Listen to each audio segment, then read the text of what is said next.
कौन बनेगा नेता। नगर निगम के चुनाव पास आने वाले थे। पूरे कानपुर शहर में टिकट को लेकर मारामारी शुरू थी, लेकिन सबसे ज्यादा चर्चा में वार्ड नंबर 40 की सीट थी। वो इसलिए क्योंकि इस बार वहां की सीट महिला के लिए आरक्षित थी। अब सवाल ये था कि चुनाव लड़ेगा कौन। इससे पहले ठाकुर साहब वहां से पार्षद थे और इस बार उन्होंने अपनी पत्नी सीमा ठाकुर को टिकट दिलवाई और ठाकुर साहब की शान के कारण सीमा जी ने 20,000 वोटों से चुनाव जीत लिया। अरे बधाई हो सीमा भाभी, अब तो आप वार्ड की पार्षद बन गई हैं। अब तो हमारे काम आप ही करवाएंगी। अरे ये तो सिर्फ नाम की पार्षद बनी है, वो तो महिला सीट आ गई, वरना पार्षद तो मुझे ही बनना था। अब भले ही चेहरा इसका होगा, लेकिन पावर तो मेरी ही होगी। अरे वाह भाई साहब, क्या दिमाग लगाया है आपने भी। आइए आप लोग, खाना लगा दिया है सबके लिए। सीमा जी पार्षद बन चुकी थीं, फिर भी उनकी एक ना चलती। सारे काम ठाकुर साहब खुद ही संभाल लेते और जहां जरूरत पड़ती वहां सीमा जी का अंगूठा लगवा लेते। सीमा जी ज्यादा पढ़ी लिखी भी नहीं थी।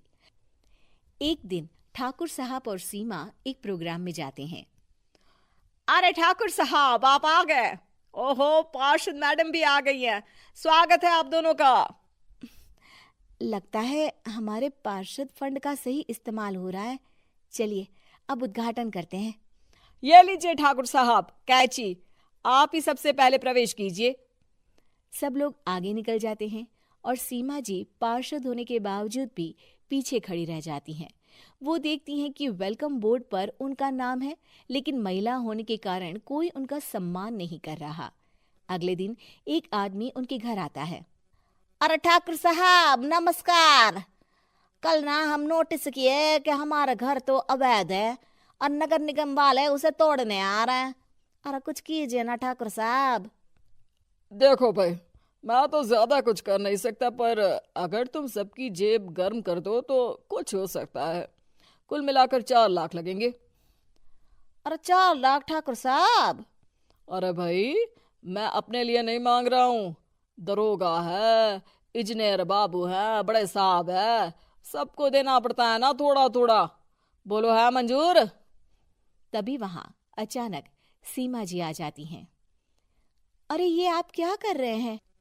पहले इन्हीं लोगों से तो आपने वोट मांगे, अब इनसे ही पैसे ले रहे हो। अरे चुप रहो तुम, तुम्हारा काम है सिर्फ अंगूठा लगाना, तुम वही किया करो। मुझे दूसरे काम तुम मत सिखाओ, समझी? और तुम ना जाओ, अब पैसे लेकर आओ, वरना जेसीबी किसी भी वक्त आती होगी। सब कुछ ऐसे ही चलते रहता है।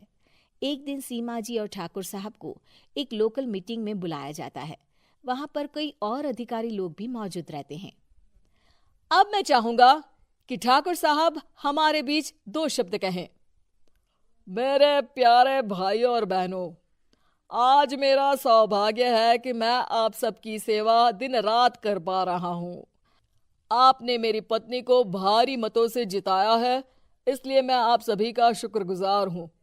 मैं आप सबसे वादा करता हूं कि हमेशा की तरह हमारे वार्ड में किसी को कोई तकलीफ नहीं आने दूंगा। सभी लोग तालियां बजाने लगते हैं।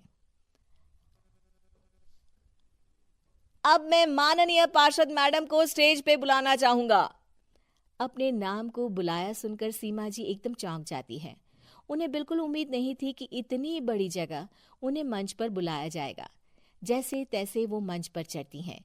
ऊपर जाते ही सीमा जी को सारी पुरानी बातें याद आ जाती हैं कि किस तरह उनके पति उन्हें कभी भी आगे बढ़ने नहीं देते और उनके नाम से गलत काम करते हैं। वो बोलने लगती हैं। मैं आपके वार्ड की पार्षद सीमा हूं। आप में से बहुत कम लोग ही मुझे जानते होंगे, क्योंकि इससे पहले मुझे कभी ऐसा मौका ही नहीं मिला। सारे मौके मेरे पार्षद पति यानी आपके ठाकुर साहब ही लेते रहे, लेकिन आज ये मौका मुझे मिला है तो मैं इसे ऐसे ही नहीं जाने दूंगी। मैं आपको ये बताना चाहती हूँ कि आपके ठाकुर साहब मेरे नाम की आड़ में गैर कानूनी काम करते हैं, जिस पर अंगूठों के निशान मेरे होते थे।